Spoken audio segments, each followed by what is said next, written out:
warahmatullahi wabarakatuh. Perkenalkan, kami dari kelompok 1. Di sini kami akan menjelaskan materi pembelajaran mengenai pengertian dan tujuan strategi pembelajaran matematika serta pembelajaran kooperatif. Sebelum kami menjelaskan materi, di sini kami akan memperkenalkan diri kami terlebih dahulu. Perkenalkan, nama saya Ali Maulana Abror dan di sebelah kiri saya bernama. Perkenalkan, nama saya Sylvia Wiliana. Di sebelah kanan saya bernama. Perkenalkan, nama saya Herawati Januarningsih.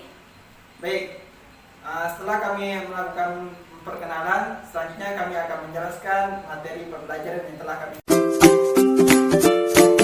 Oke, di sini saya akan menjelaskan mengenai pengertian strategi belajar matematika serta tujuannya. Strategi pembelajaran matematika berasal dari bahasa Latin, yaitu strategia, yang artinya seni penggunaan rencana dalam meraih suatu tujuan. Strategi belajar mengajar matematika adalah suatu kegiatan yang harus dikerjakan pendidik dan peserta didik agar tujuan pembelajaran dapat tercapai secara efektif dan efisien. Itulah pengertian dari strategi belajar mengajar matematika. Baik, untuk materi selanjutnya yaitu tujuan dari strategi belajar mengajar matematika.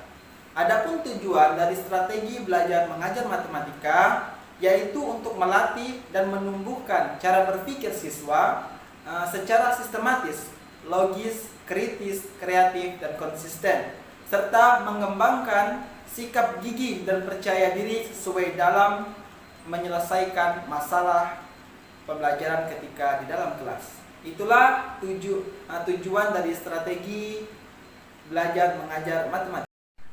Oke, selanjutnya kita akan membahas mengenai pengertian SBM menurut para ahli.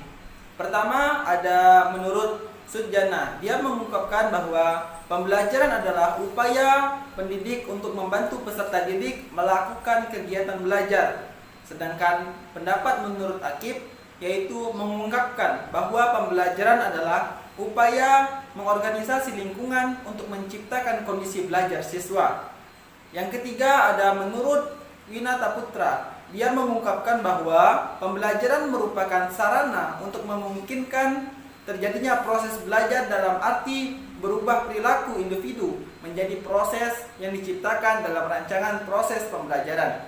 Sedangkan menurut Hamzah yaitu strategi pembelajaran merupakan hasil nyata yang digunakan untuk mengembangkan material pembelajaran, menilai material yang ada, merevisi material, dan merencanakan kegiatan pembelajaran. Nah, itulah penjelasan mengenai menurut para ahli.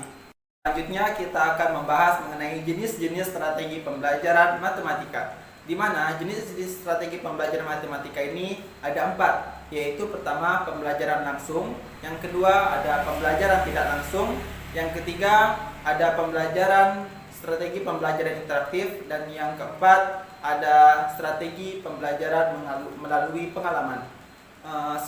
Untuk strategi pembelajaran langsung yaitu gurulah yang menjadi pusat utama ketika di dalam kelas. Artinya guru yang menjelaskan materi-materi dalam kelas dan murid-murid mendengarkan apa yang disampaikan oleh gurunya. Kemudian yang kedua ada strategi pembelajaran tidak langsung, yaitu strategi pembelajaran di mana siswa-siswanya lah yang menjelaskan materi-materi tersebut, sehingga nanti di kedepannya tinggal gurunya yang menambahkan materi tersebut. Yang ketiga ada strategi pembelajaran interaktif, yaitu strategi pembelajaran melalui kelompok, yang mana guru membagi siswa-siswanya menjadi beberapa kelompok. Dan disitulah siswa mulai mengembangkan materi apa yang disampaikan oleh gurunya. Dan yang keempat ada strategi pembelajaran melalui pengalaman. Artinya pengalaman siswa dimasukkan ke dalam pembelajaran ketika di dalam kelas. Akan menjelaskan materi yang kedua yaitu pembelajaran kooperatif. Pembelajaran kooperatif berasal dari kata kooperatif yang artinya mengerjakan suatu secara bersama-sama dengan saling membantu satu sama lain sebagai satu kelompok atau satu tim. Pembelajaran kooperatif atau comparative learning adalah suatu metode pembelajaran atau strategi dalam belajar dan mengajar yang menekankan pada sikap atau perilaku bersama dalam bekerja. Dengan kata lain, pembelajaran yang dilakukan dengan membuat sejumlah kelompok. Pengertian menurut para ahli. Di sini yang pertama, menurut Brand dan Erickson mengemukakan bahwa cooperative learning atau pembelajaran kooperatif merupakan strategi pembelajaran yang mengorganisasi pembelajaran dengan menggunakan kelompok belajar kecil di mana siswa bekerja sama untuk mencapai tujuan belajar. Yang kedua yaitu Sunnell dan Hans.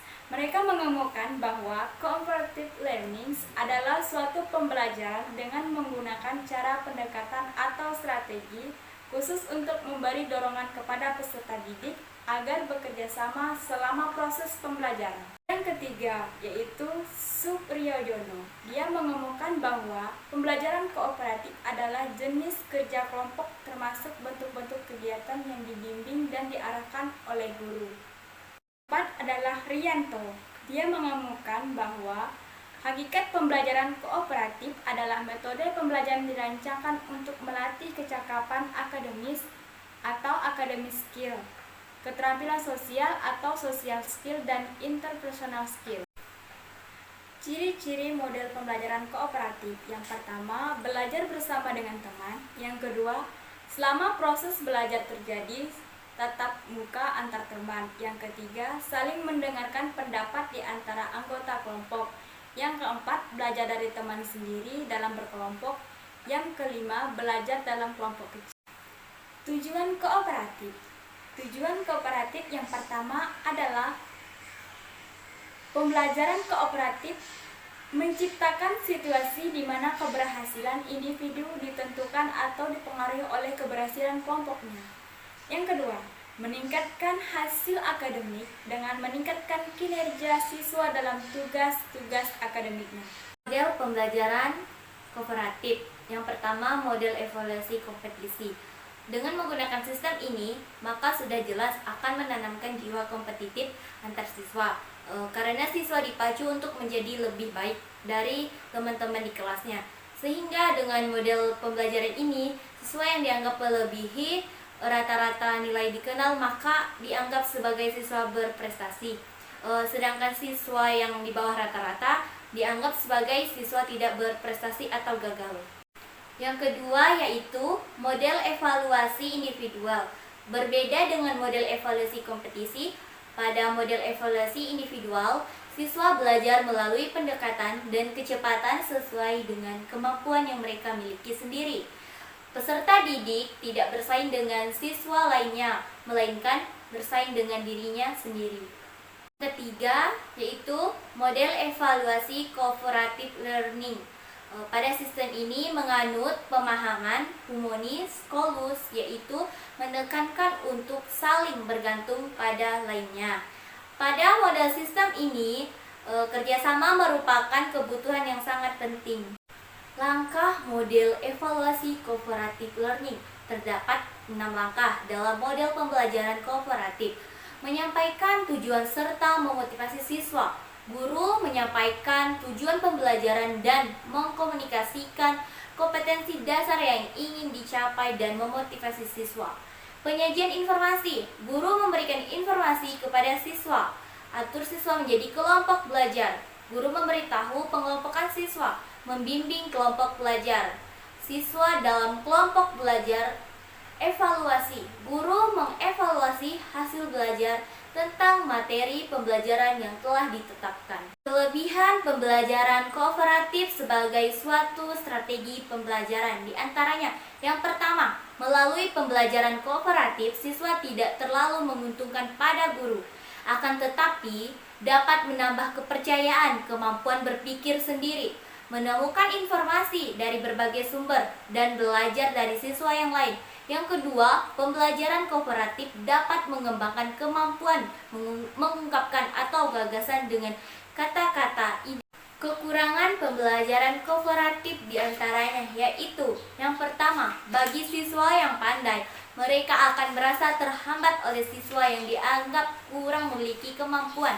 Akibatnya, keadaan yang seperti ini dapat mengganggu iklim kerjasama dalam kelompok. Yang kedua, penilaian pembelajaran kooperatif didasarkan pada hasil kelompok, namun memiliki guru perlu menyadari bahwa sebenarnya hasil atau prestasi yang diharapkan adalah prestasi setiap individu siswa. Demikianlah presentasi materi pembelajaran yang dapat kami sampaikan. Kurang dan lebihnya kami mohon maaf.